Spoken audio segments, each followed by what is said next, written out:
Meu nome é Adriana, tenho 52 anos e por 3 décadas eu fui aquela esposa e mãe que todo mundo acha que existe só na televisão. Acordava às 5h30 da manhã, preparava café, almoço e marmita para os meus 2 filhos e para o meu ex-marido. Trabalhava meio período numa escola como auxiliar administrativa, mas minha vida de verdade começava quando eu chegava em casa. Eu sempre fui aquela mulher que resolve tudo. Vazou o chuveiro? Eu chamava o encanador. Reunião de escola? Eu ia. Filho doente? Eu faltava no trabalho. Meu ex-marido, o Rodrigo, era vendedor, viajava muito e quando estava em casa estava cansado demais para qualquer coisa. Eu entendia, né? Afinal, ele trabalhava para sustentar a gente. Pelo menos era isso que ele dizia. Quando os meninos eram pequenos, Gabriel e Lucas, eu era a mãe que todos os outros pais comentavam. Nossa, seus filhos são tão educados. Você é tão dedicada. Eu ouvia isso e me sentia realizada. Eu achava que estava fazendo tudo certo.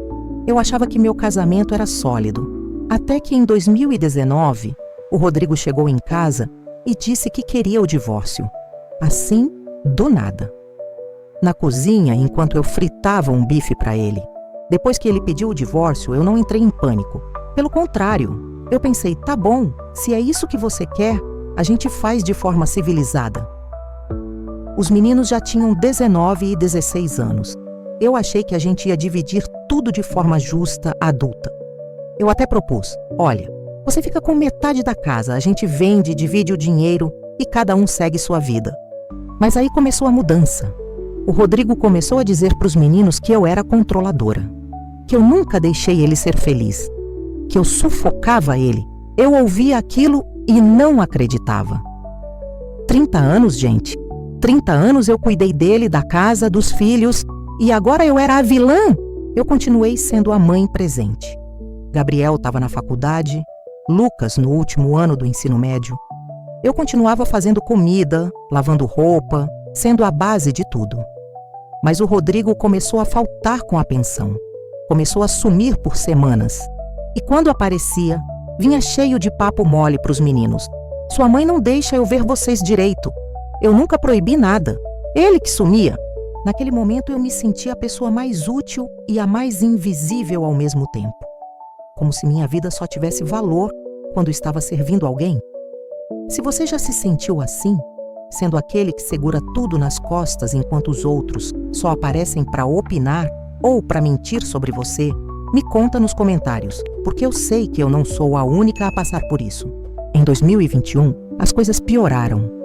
O Rodrigo arrumou uma namorada, a Jéssica, uma mulher de 28 anos que ele conheceu numa dessas viagens. Ele levou ela para conhecer os meninos sem nem me avisar. Chegou na minha casa. Sim, ainda era minha casa também. Com ela de mãos dadas, sorrindo como se fosse a coisa mais normal do mundo. Eu engoli seco. Não fiz escândalo, mas por dentro eu estava me despedaçando. Não porque eu ainda amava ele, não era isso. Era porque eu percebi que ele estava reescrevendo a nossa história. Ele estava se pintando como vítima, como o cara que ficou preso num casamento infeliz por anos e agora finalmente era livre. Ele começou a aparecer mais, só que não para ver os filhos, para se exibir com a Jéssica, para fazer churrasco na casa que ainda era metade minha, para dormir no quarto de hóspedes e me tratar como se eu fosse uma intrusa. Eu cheguei a dormir na sala algumas vezes porque não aguentava a humilhação de ouvir eles rindo no corredor. Foi nessa época que o Rodrigo começou a falar que eu estava pirando, que eu estava tendo crises nervosas, que eu estava ficando agressiva. Mentira! Eu era cansada. Cansada de ser tratada como nada. Cansada de ver meus filhos sendo manipulados. Cansada de trabalhar, pagar as contas sozinha e ainda ouvir que eu era o problema. Eu achei que era uma piada. Mas não era. O juiz determinou uma perícia psicológica. Eu fui, confiante, achando que ia ser só uma conversa, que o perito ia ver que eu era uma mãe normal, que eu só estava sobrecarregada. A perícia foi num consultório no centro da cidade. Um homem de uns 60 anos, Dr. Paulo, me recebeu. Ele fez perguntas estranhas. A senhora já pensou em se machucar? A senhora se sente perseguida? A senhora tem dificuldade de aceitar que seu casamento acabou? Eu respondi tudo com sinceridade. Eu disse que sim, eu estava triste. Que sim, eu me sentia injustiçada. Mas que não, eu nunca pensei em me machucar. E que sim, eu aceitei o divórcio. 2 semanas depois, saiu o laudo. E quando eu li aquilo, eu senti o chão sumir. O laudo dizia que eu apresentava traços de transtorno de personalidade borderline, que eu era emocionalmente instável, que eu tinha dificuldade em aceitar limites e que minha presença era potencialmente prejudicial ao desenvolvimento emocional do menor. Eu li aquilo e não me reconheci. Aquela não era eu. Aquilo era uma caricatura. Uma versão distorcida de mim, baseada em meia hora de conversa com um homem que não me conhecia, que não conhecia minha história, que não viu os 30 anos que eu passei sendo mãe.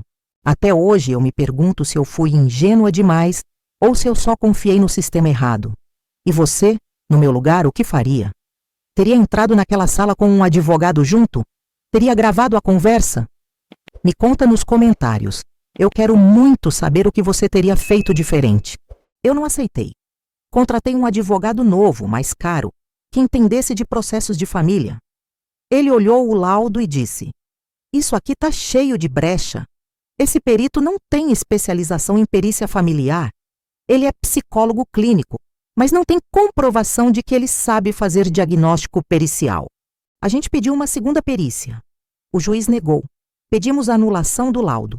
Negada. Pedimos juntada de testemunhas, amigas minhas, professores dos meninos, gente que me conhecia de verdade. O juiz aceitou, mas deu mais peso ao laudo. Porque laudo é técnico, né? Laudo é ciência. Só que aquele laudo era mentira. Foi aí que eu decidi investigar por conta própria. Comecei a procurar outros casos do Dr. Paulo.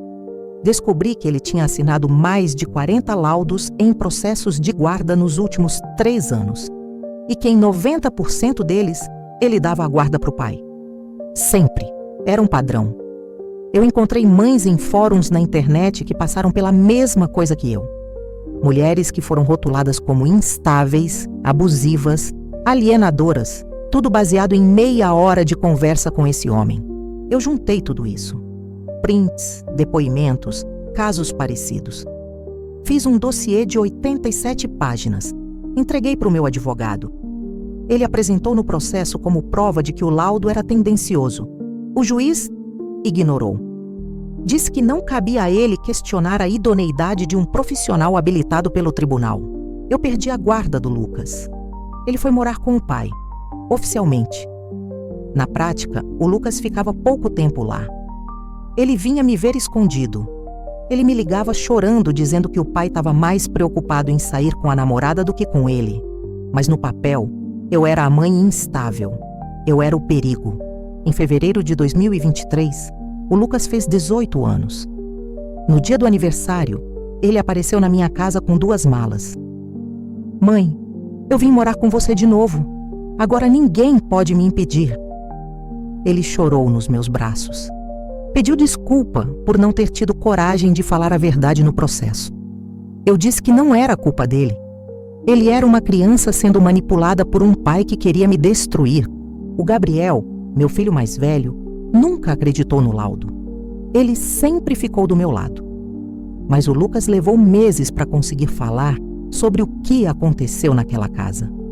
Ele me contou que o pai oferecia dinheiro, videogame, liberdade total, só para ele dizer que preferia morar lá. Que a Jéssica fingia ser legal, mas quando o Rodrigo não estava, ela era fria, ignorava ele. Que ele se sentiu usado.